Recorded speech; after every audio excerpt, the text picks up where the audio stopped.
All right, guys, let's get into the actual chapter 7 stuff. So today we're going to focus on what to do when your exponent is the number 0 and what to do if your exponent is a negative number. When you have an exponent of 0, your final answer will be the number 1. Anything to the power of 0 turns into a 1. Okay, so here's an example. 6 to the power of 0 turns into a 1. Remember, an exponent tells you how many times to write something. So 6 to the power of 0 means I don't write any number 6's. But technically, every number in the world is being multiplied by 1. So that's why there's still a 1 for the answer. Even if it's a negative number to the power of 0 also turns into the number 1. So notice that the number negative 45 does not exist anymore. It is the number 1. This is also true for variables. Now it only changes the number right next to it into the number 1. So if you have multiple things and only one of them has an exponent of 0, only that thing will turn into the number 1. All right, so here are some try on your own. So go ahead and write these examples into your notes. Pause the video and figure out what the answer is. When you're ready, unpause the video and we'll check our answers together. So the first answer is 1. The second answer is also 1. And, spoiler alert, the third answer is 1. Anything to the power of 0 turns into a 1. Okay? So anytime you see a 0, for the exponent, change it to the number 1. Let's move on to negative exponents. When you have a negative exponent, it's going to take the base that it's attached to, and it's going to take the reciprocal of it. So it's going to put it on the other side of the fraction bar. When you move it to the other side of the fraction bar, then you have done the act of the negative sign, and so then the negative sign will go away. So if we look at this first one, a to the negative n, technically, since a is a whole number, it is on top of a fraction bar right now. So what we do is we take it and we move it to the bottom. And when we move it to the bottom, now the n can be positive. On this second example, the a was already under the fraction bar and it had a negative exponent. So then I'm going to take it and I'm going to move it to the top, and that will allow me to give it a positive exponent. So negative exponents will take the reciprocal of the base. There are some examples.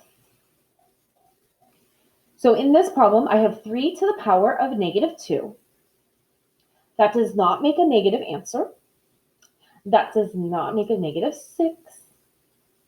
So the first thing we want to do, since the exponent is negative, we're going to take the 3 and we're going to drop it below the fraction bar. And when we do that, we can change the 2 to a positive 2. Now that I have a positive exponent, I can figure out what my final answer is.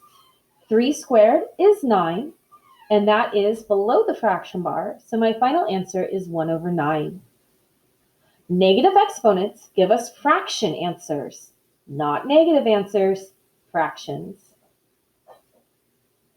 Let's try another example. Now, it only counts if the exponent is negative, so the fact that this 2 has a negative sign in front of it doesn't really mean anything. But the fact that the exponent is a negative 3 tells us that we need to flip that. Now, you're only going to flip things that have negative exponents. So the negative 2 has a negative exponent. The c to the 4th does not have a negative exponent. The a to the 3rd does not have a negative exponent, but the b to the negative 4th does. So I will be moving the negative 2 to the negative 3rd down to the bottom of the fraction, and I'll change it to a positive 3, just the 3, not the 2. And I'll be taking the b to the negative 4th, and I'll move that up to the top of the fraction, and it'll become b to the positive 4th. And the c and the a will stay where they are because they did not have a negative exponent. So the negative 2 moves to the bottom. The c stays on top. The a stays on the bottom. because that's where it was originally, and the b moves to the top. And when it moves, it gets to change to a positive exponent. And now the last thing we need to do on this problem, we need to figure out what negative 2 to the third is. Notice that there's no parentheses. That means 2 times 2 times 2, and then make it negative. So here's my final answer for this question. So make sure that you're identifying which ones have negative exponents and only moving those. Here are 6 for you to try on your own. Just like on the last problems, I'd like you to pause the video and try these in your notes. And then when you're ready, unpause the video and check and see how you did. Just to make sure we fully understand where the answer came from, I'm going to do all of the steps required. For instance, on the first one, 9 to the negative 2, the first step would be to flip it upside down to make it 1 over 9 squared.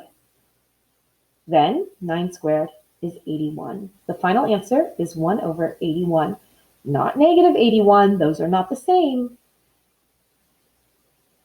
Same thing for the next one. My first step is to flip it upside down, and then I need to figure out what 4 to the third is.